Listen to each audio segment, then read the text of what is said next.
É proibido fazer imagens. Quando nós abrimos Êxodo capítulo 20, versículo 4, encontramos: não farás para ti qualquer ídolo ou figura do que existe em cima nos céus, ou embaixo na terra, ou nas águas debaixo da terra. Este versículo é utilizado para fundamentar que talvez nós não pudéssemos fazer imagens religiosas. Mas quando nós caminhamos para capítulos posteriores, chegamos no capítulo 25 de Êxodo, versículo 18, e encontramos assim: farás 2 querubins de ouro. Como assim? Uma hora Deus proíbe fazer uma figura ou uma imagem, depois permite que faça o do querubim. Nós precisamos compreender as Sagradas Escrituras como um todo, e assim temos consciência de que a proibição de fazer imagens é para ídolos. O que é um ídolo? O ídolo é aquele que substitui o lugar de Deus. Nós fazemos nossas imagens religiosas, como a de São José, mas não são ídolos. Nós veneramos estes santos e neles nós observamos as coisas do céu.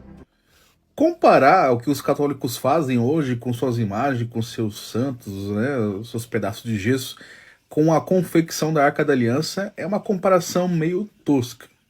Porque, veja bem a diferença. A Arca da Aliança foi confeccionada, Deus pediu para fazer ali a imagem de fato, só que ela ficava dentro do Santo dos Santos, sem contato com o público. As pessoas não podiam ver a Arca da Aliança. Só quem podia ver era o sumo sacerdote uma vez por ano.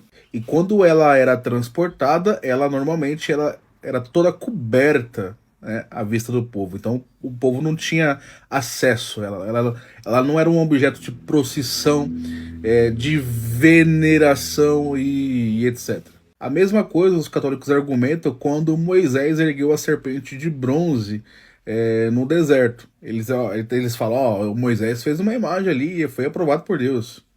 Mas aquela imagem ali que Deus permitiu fazer tinha um objetivo específico e aquilo ali apontava para Cristo, né, que seria levantado também. Quando aquela imagem se tornou objeto de veneração ou adoração, chame como você quiser, né, quando os judeus começaram a queimar incenso para aquela imagem, ela foi destruída pelo rei Ezequias e isso foi aprovado por Deus. Aqui em 2 Reis, capítulo 18, no versículo 4, ele tirou os altos, quebrou as estátuas, deitou abaixo os bosques e fez em pedaços a serpente de metal que Moisés fizera, porque até aquele dia os filhos de Israel lhe queimavam incenso e lhe chamaram de Neustã.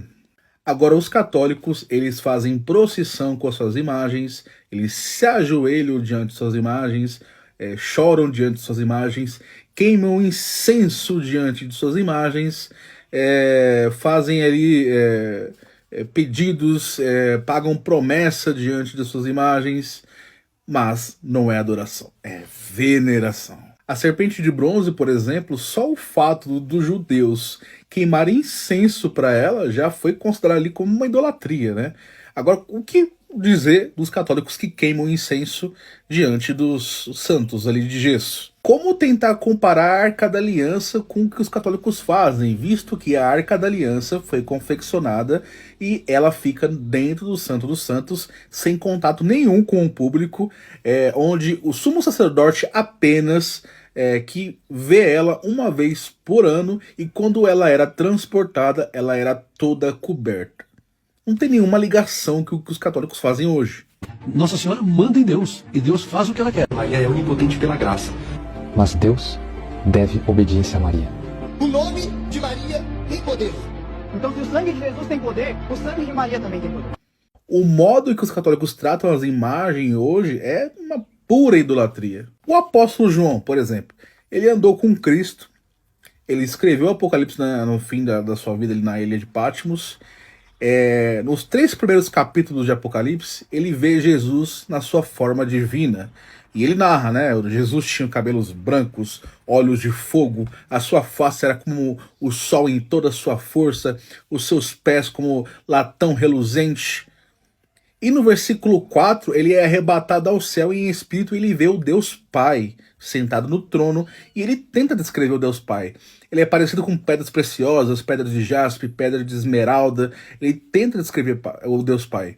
Então ele sabia quem era Deus, quem era Jesus. Só que quando o anjo aparece para ele, diante daquelas maravilhas que ele estava vendo, ele se prostra diante do anjo. Ele sabia que aquilo era um anjo, ele sabia que aquilo não era Deus, mas o ato de se prostrar diante do anjo, ele foi automaticamente repreendido. O anjo disse: olha, não faça isso, eu sou servo como você, adore somente a Deus.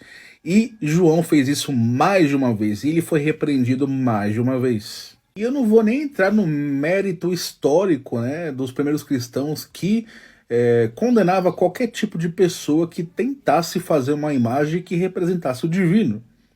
Isso era muito mal visto, por exemplo, por Tertuliano, por Epifânio, Clemente de Alexandria, Orígenes, Eusébio de Cesareia. Epifânio, por exemplo, na sua carta a João de Jerusalém, ele relata o seguinte: não é próprio de cristãos pendurar imagem nas igrejas. Isso é contra a nossa religião. Tamo junto, fique com Deus e sola Escritura.